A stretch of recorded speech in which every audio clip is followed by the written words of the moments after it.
네, 안녕하십니까. 신지식인 정인태입니다. 저는 국립한국복지대학교 특임교수를 역임했습니다. 중국에 외국인 투표권이 있다면, 그렇다면 한국엔 왜? 중국에 만약 외국인 투표권이 있다면 어떻게 될까요? 그러면은 사실상 중국이 몽골 자치구라든지 위구르 자치구라든지 조선족 자치구라든지 또는 티벳 자치구라든지 이런 데가 쫙쫙 갈라지게 될 겁니다.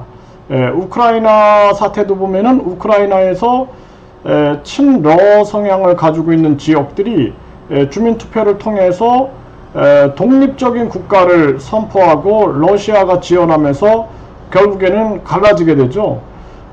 그래서 중국 같은 경우에는 사실상 대한민국처럼 자유로운 선거가 존재하고 있지 않죠.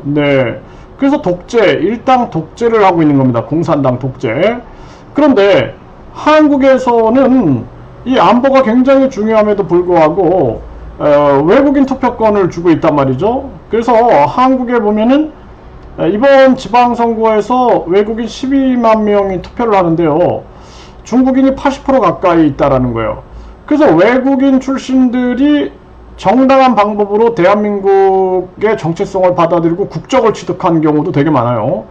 그래서 이분들 중에 훌륭한 분들도 계시지만 서류 위조라든지 또는 위장을 해가지고 한국의 국적을 취득한 부분은 없는지 이런 것들도 철저하게 조사를 해야 할 판국에 외국인 12만 명이 투표하는데 중국인이 80%다라는 거예요. 이 사람들은 중국 국적을 가지고 한국에서 투표를 하게 되는 것입니다. 이게 말이 안 되는 거거든요. 일본은 주민투표권 일본 조례안 자민당 등 반대로 부결이 됐습니다. 부결. 일본은 안 주는 거죠. 미국의 뉴욕시가 합법 체류 외국인의 투표권 주기로 하니까 공화당이 위헌 소송을 했습니다. 위헌 소송. 이러한 정황이에요. 근데 우리나라 같은 경우에는 외국인 12만 명이 투표를 하는데 중국인이 80% 가까이 된다라는 것입니다. 그래서 중국에서 외국인이 투표를 하면은 중국이 분열되듯이 한국에서 외국인이 투표권을 한다라는 게 그러니까 국적을 취득한 사람들, 귀화한 사람들, 그리고 위장되지 않고 정상적인 방법으로 한국을 선택한 분들한테는 감사하죠. 그런데 그게 아니라 지금 우리나라가 저출산 고령화 상황이 심각하고 그런데 여기서 외국인 투표권이 진행된다는 것은 대한민국 안보에 굉장히 위험한 것입니다. 이번에도 그 한 대위가 북한에 한국의 군사 기밀들을 보냈단 말이죠. 그러면 앞으로 어떤 일이 벌어질지 모르는 거예요.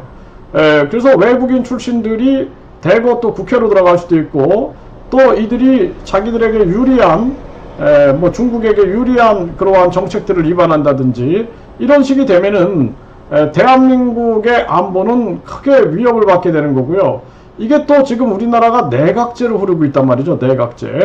내각제 상황에서는 사실상 이렇게 되면 친일파, 친러파, 친중파, 친북파, 친미파 해가지고 대한민국이 대혼란으로 빠질 수 있어요. 그렇기 때문에 사실상 내각제와 맞물려 가지고 외국인 투표권, 또 지방분권, 지방자치, 지방정부 이런 식으로 나가고 있는데 이러한 부분들이 우리나라는 유럽이 아니라 지금 대한민국은 북한, 중국, 러시아와 맞대고 끊임없이 그들의 공작에 맞서야 할 그러한 정황이 있다는 거죠. 그리고 일본도 마찬가지죠. 일본도 수시로 도발을 하죠. 그렇기 때문에 한국에서 외국인 투표권은 명백한 위헌이다. 미국에서 위헌 소송을 하는 것처럼 우리나라에서도 위헌 소송을 해야 됩니다. 그렇지 않으면 안 된다. 저는 그렇게 말씀을 드립니다.